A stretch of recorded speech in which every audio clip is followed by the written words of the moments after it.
প্রিয় শিক্ষার্থী বন্ধুরা, আশা করি আপনারা সবাই ভালো এবং সুস্থ আছেন। আমরা আজকের এই ভিডিওতে আলোচনা করব একটি ত্রিকোণমিতির সমস্যা নিয়ে, যেটি ব্যাংক, বিসিএস থেকে শুরু করে প্রত্যেকটি লিখিত পরীক্ষায় আসে এবং নবম দশম শ্রেণীর শিক্ষার্থীদের জন্য অত্যন্ত গুরুত্বপূর্ণ একটি অঙ্ক। যে একটি গাছ ঝড়ে এমনভাবে ভেঙে গেল যে তার ভাঙা দণ্ডায়মান অংশের সাথে 30 ডিগ্রি অবনতি কোণে গাছের গোড়া থেকে 10 মিটার দূরে মাটি স্পর্শ করে। গাছটির সম্পূর্ণ দৈর্ঘ্য কত ছিল? তাহলে একটি গাছ ভেঙে গেছে এবং সেটির সেই ভাঙা অংশই দণ্ডায়মান অংশের সাথে একটা অবনতি কোণে আছে।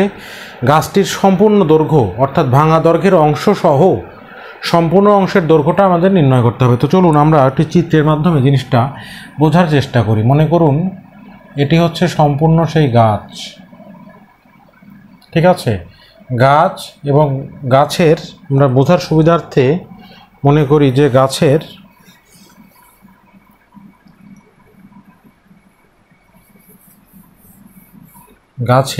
মনে করুন যে এখানে ভেঙে গেল গাছটা, এটা হচ্ছে মাটি। তো গাছের তার ভাঙা অংশ, এখানে যদি ভাঙা না নিয়ে ভাঙা অংশটা লিখে দিই আমরা, ভাঙা অংশ,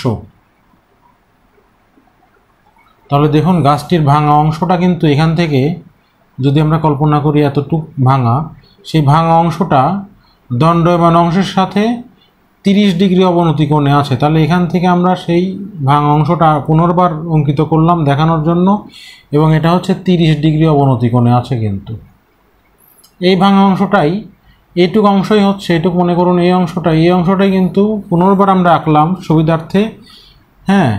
এবং গাছটার যে মূল যে অংশটা বর্তমানে দাঁড়িয়ে আছে, এই অংশটা হচ্ছে এইটা, হ্যাঁ। এই অংশটা আমরা এইচ ধরে নিই, ভাঙা অংশটুকু এক্স ধরে নিই, এইটুকু অংশ আমরা এক্স ধরে নিলাম, এবং 30 ডিগ্রি অবনতি কোণে গাছের গোড়া থেকে 10 মিটার দূরে, এটা হচ্ছে গাছের গোড়া থেকে 10 মিটার দূরে মনে করি আমরা, এই দূরত্বটা হচ্ছে 10 মিটার।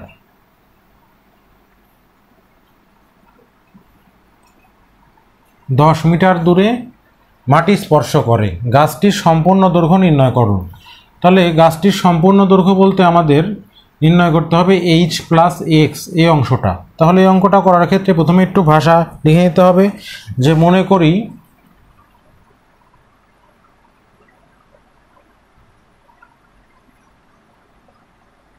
গাছটির সম্পূর্ণ দৈর্ঘ্য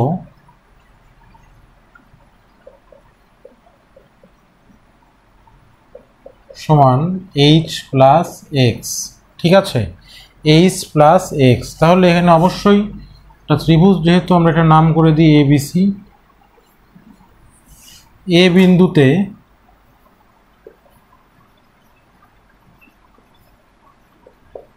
ভাঙা অংশটি 30 ডিগ্রি অবনতি কোণে অবস্থিত এক্স মিটার,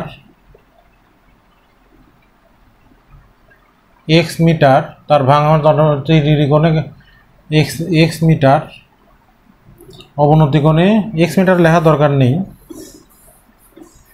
30 ডিগ্রি কোণে অবস্থিত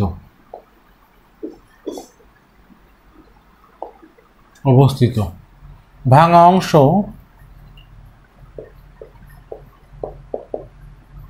সমান এক্স মিটার।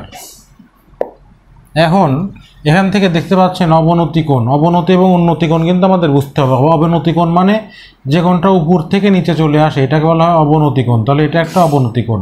আর এখান থেকে যদি কোনো কোণ যেত, এখানে যদি কোনো কোণ লেখা থাকতো, এখান থেকে উপরে যাচ্ছে, তাহলে এটা হতো উন্নতি কোণ, হ্যাঁ।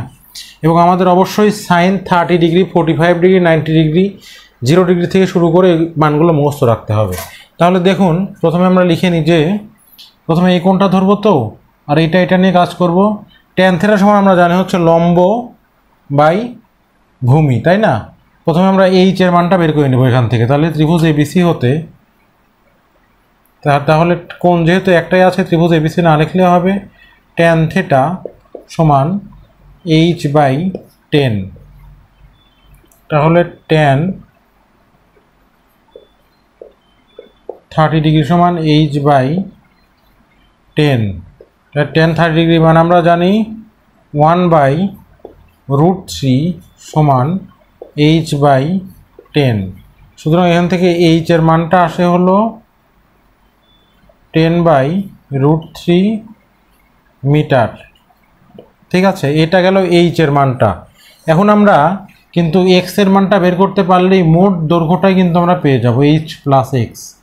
এটা আমাদের বের করতে হবে h + x।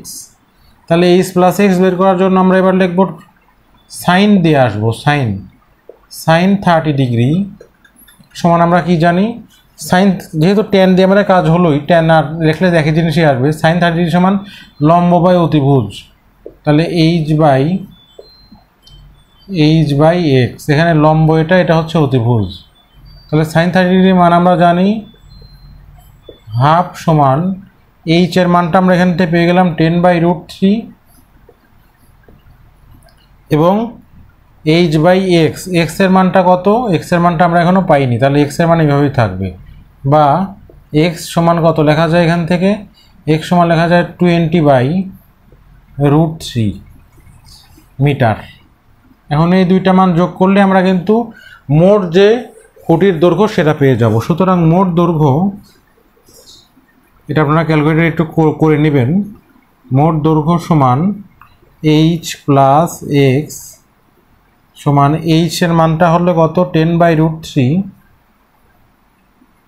প্লাস 20/√3, তাহলে এটা হচ্ছে কত 30/√3 মিটার। তো এটাই হলো উত্তর। তো সবাইকে অনেক অনেক ধন্যবাদ, আমাদের চ্যানেলের সঙ্গেই থাকবেন।